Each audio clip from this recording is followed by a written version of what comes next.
C'est bon. Hey, bonjour la gang, c'est Martin ici pour le Mad Army. Présentement, je suis une légende du Québec, une légende du rock québécois, M. Brain Leboeuf.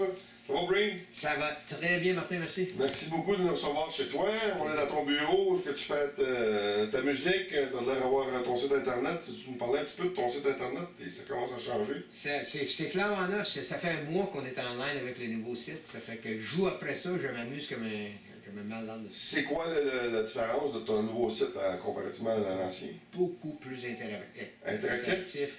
Il y a un forum, je fais un blog, il y a des pour les membres, les gens qui vont dessus? Ouais, les membres qui sont enregistrés, ils peuvent faire des commentaires sur des photos, sur des vidéos, n'importe quoi. Puis j'ai l'intention aussi de faire éventuellement une petite mise en marché de musique là-dessus. Des compositions à toi? Des compositions à moi, puis même je jouais avec l'idée l'autre jour de mettre comme un chantier où des affaires qui sont à moitié montées sont là. Puis des gens qui s'y intéressent, là, des bouts de chansons, des affaires comme ça, des bouts de pratiques, des bouts de filmés de sessions, de création. On va voir ce que ça peut donner, mais les possibilités sont... L'Internet, c'est fou. Ouais. Parle-nous un peu de ta carrière. Comment ça a commencé? C'est qui ça, Brain Leboeuf? Comment ça se fait que le monde le connaisse? Pour ceux qui ne le connaissent pas, justement. Ça a commencé à Toronto. J'ai fait 10 ans à Toronto avant d'arriver au Québec. Dans quelles années, ça? Des années de 69 à... 9 ans. De 69 à 78. Qu'est-ce qui... Toi, on te connaît comme un bass player. C'est-tu de la bass que tu as commencé à jouer quand tu as commencé à jouer au début? Je jouais de la bass avant ça avec mes bandes de jeunesse. OK, mais ton premier instrument, toi, qui t'a fait jouer de la musique, c'était quoi? C'était le piano. OK, c'était le piano que tu as commencé. C'était le piano, j'ai pris des cours de piano. À 4 ans, j'ai commencé des cours de danse. OK. Avec mon grand frère qui avait 8 ans plus vieux que moi, ma soeur, il était là-dedans, il était là-dedans pas mal.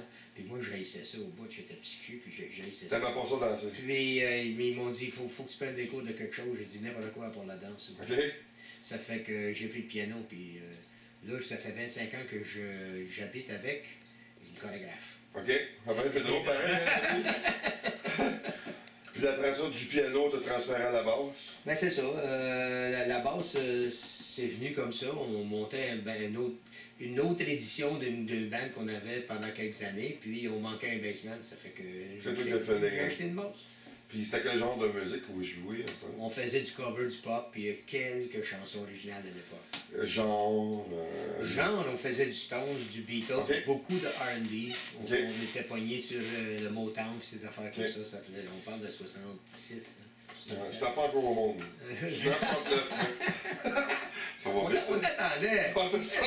Je suis chanceux à vous dire, gars, ça vient de la bouche à Brain, il m'attendait. Oui. Le guitariste qui s'en vient. Comme on parlait tantôt, moi je me souviens, le premier show que j'ai vu de toi, je m'en souviens plus. C'est bon parce que moi, je m'en souviens plus. Comme ça, les shows à l'époque, tu faisais la bonne affaire. Puis Offenbach, ça c'est arrivé. Comment c'est arrivé ça?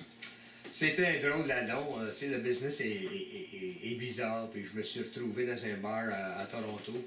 Je jouais avec un franco-italien, un Italien québécois, qui s'est déplacé à Toronto pour jouer. Puis c'était très bon musicien. Comment il s'appelait? Il s'appelait, son surnom c'était Yum Yum. D'après des chips, tu sais. OK, ouais, il mangeait beaucoup, quoi. Ah oui, il y avait le goût de sel, parce que il y avait toutes sortes d'habitudes dans la vie qui lui demandaient beaucoup de sel. De sel. Oui. Ça fait que Frank, c'était son nom. Frank et moi, on s'est retrouvés dans un bar à Toronto, un bar de style britannique, de Piccadilly Tube, où il y avait un band, on crevait de faim, on avait un très bon band. Puis on cherchait du travail. Ça n'a pas changé, on crevait encore de faim. On était un très bon band, puis on crevait de faim. Puis nos amis nous ont dit, il y a un band francophone qui chante en français au Piccadilly Tube. Va parler au gérant, ils vont écrire ça dehors, c'est sûr, puis vous finissez la semaine, c'est une paye, tu sais. Ça fait qu'on est allé voler la job à Offenbach. Puis une fois rendu sur place, il y avait peut-être 10 personnes dans la place, tu sais, je veux dire, puis il y en avait la moitié qui criaient des bêtises. Sing in French, in English, you frog. Ça fait que nous autres, on s'assoit, puis on aimait bien le band. Ça avait un son bien rock, puis le chanteur, puis tout le kit. Puis là, Frank m'a dit, je les connais, ces hosties-là. OK. Je les connais de mon temps avec Pagliaro. OK. Ça fait que pendant le break, on s'est assis avec Jerry Boulet, puis Johnny Gravel, puis on a pris une grosse bière, puis on a jasé, puis on est devenus chums, mais on n'avait pas le cœur pour parler aux gérants. On est parti sans gig. On les a laissés de OK. Mais entre-temps, ça aurait été facile, par exemple, de les faire bumper parce que ça ne roulait pas. Oups. C'est sûr que c'était pas mal hors contexte, probablement c'était français. C'est très, très hors contexte. C'était le décor de la place, c'était le train souterrain de Londres. Ah oui? Tu sais, qu'est-ce qu'il faisait là, chanter en français, je ne sais pas. Puis de suite, après ça, vous êtes revus, puis quoi? On s'est revus à peu près 9 mois après, puis là, ça changeait de personnel, l'Offenbach à l'époque. C'était une période de changement. Puis un de mes techniciens que je travaillait avec Offenbach. Puis le gérant d'un des groupes que je travaillais avec à Toronto est devenu le booker ontarien d'Offenbach. Puis c'était une drôle de business, hein, c'est petit des fois. Puis ils m'ont dit, hey, si t'es tanné du circuit ici en Ontario, les gars d'Offenbach, ils cherchent quelqu'un qui chante puis joue de la basse. OK. Quel a été ton meilleur souvenir avec eux autres? Il y en avait beaucoup. Je me rappelle d'avoir vécu des moments où j'étais vraiment en larmes. J'étais tellement heureux d'être là. De joie, puis de... Ah oui? De joie, des larmes de joie. Ça m'est arrivé à plusieurs reprises avec Offenbach. À 3 reprises qui me viennent à l'esprit comme ça. Je me rappelle d'avoir été sur une montagne dans le sud de la France à faire un concert en regardant. En arrière de la Seine, c'était le Méditerranée, puis la ville de Toulon. Ah oui? Puis les Français capotaient sur le band. Wow! Des beaux souvenirs. Oui, la loge était un château gaulois. Oh! Une affaire de 2000 ans, tu sais. Il y avait des moments de même que tu te dis, qu'est-ce que je fais ici? C'est merveilleux. Ouais. C'est ça qui te donnait un rêve à continuer, probablement. Après ça, quand ça finit avec Offenbach, qu'est-ce qui t'est arrivé? Après Offenbach, j'ai fait un trio avec John McGill et Jerry Mercer appelé Buzz Band. J'ai fait une comédie musicale où j'ai rencontré ma femme. OK. J'ai fait, quoi d'autre que j'ai fait? J'ai commencé à travailler sur mes propres affaires. J'ai fait 2 ans avec Céline Dion. OK.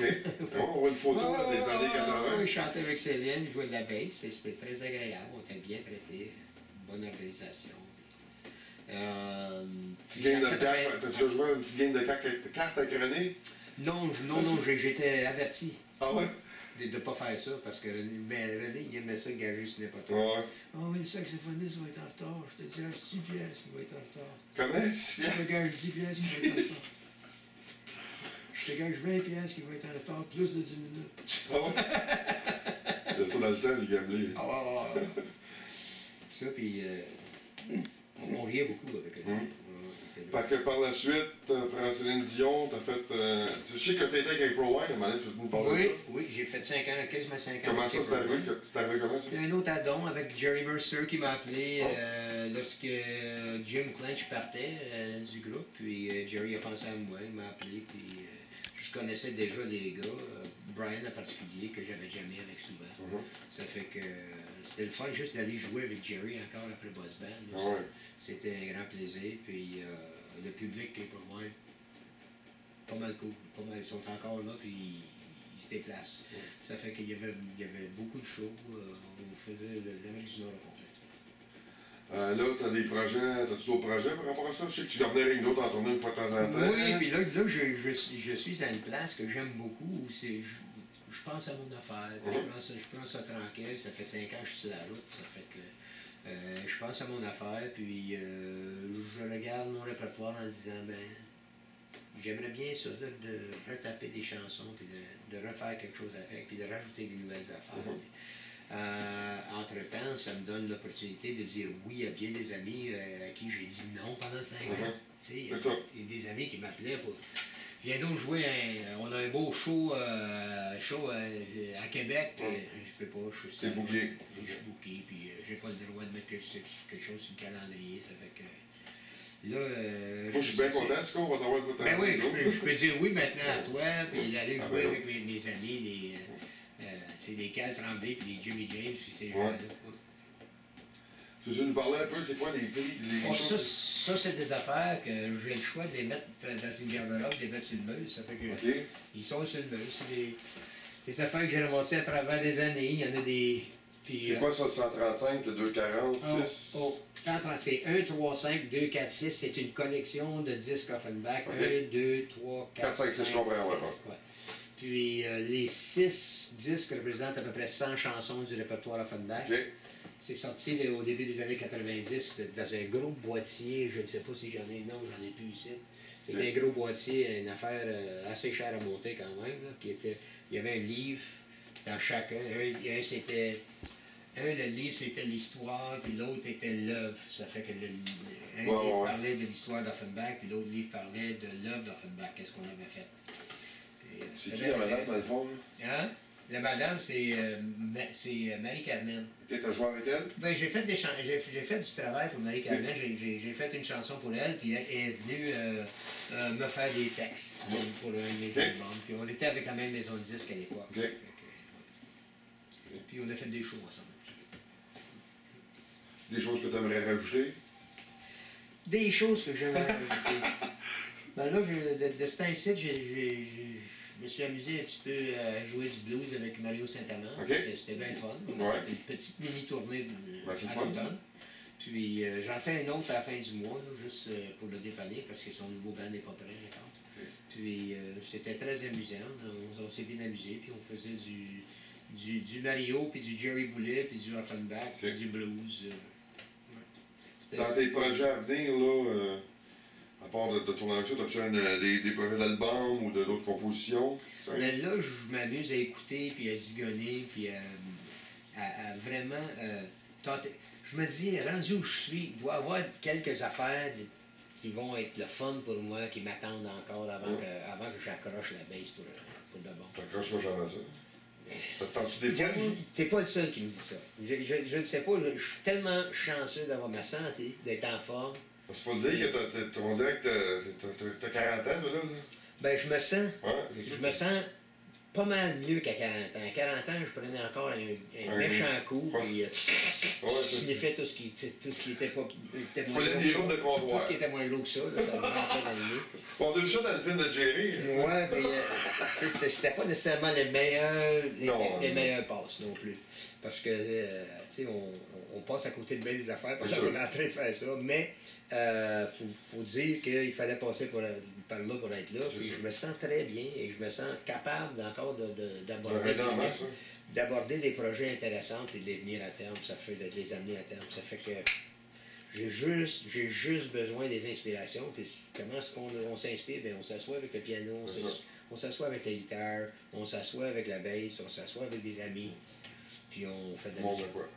Je m'en souviens, moi, ça fait pas longtemps qu'on s'est revus, on s'est revus au mois de septembre, puis avant ça, ça faisait 4-5 ans, tu t'as pas vu. Tu as perdu beaucoup de poids, là. Ça paraît bien.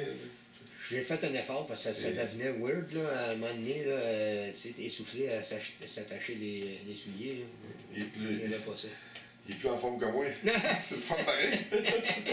Ça t'inspire, non? Oh oui, beaucoup, je te jure. Je ne paraît pas, j'ai une patte cassée, là, mais tu peux pas aller. Je vais t'inspirer dans le cas de moi. Ta patte cassée, elle s'en vient bien. Oui, pas pire quand même. Mais je te remercie bien gros pour ton temps et de nous avoir accueillis, Brain. Puis on se revoit cette année en 2012 un peu partout. Yes, sir. Fait que c'était à Martin avec Brain directement de chez eux. On se reprend. Coupe.